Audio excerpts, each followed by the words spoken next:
So it's time to review my Corsair keyboard.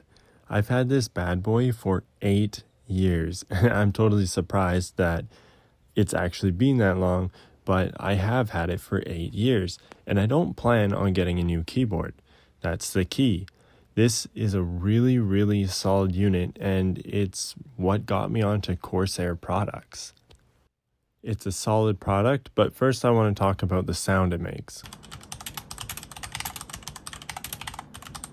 So it's pretty clicky. The switches themselves are quiet, but typing is loud, and I think that's due to the keys being hollow.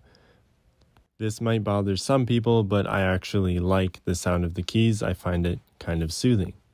My favorite feature about this keyboard is the ability to light up individual keys. So we do have light settings, but right now I have this set to just the Alt key and the F10. So I always remember how to take a screenshot when I'm playing VR. We have an aluminum volume wheel, and the whole thing's just got a really good sense of quality to it.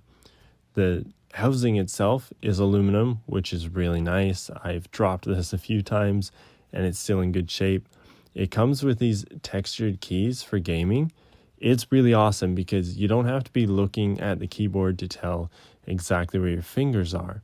And then some of them are on a bit of an angle, so you don't accidentally cross over to the number 7 key there, because you'll feel where number 6 is. Also number 1, A, and D are like this.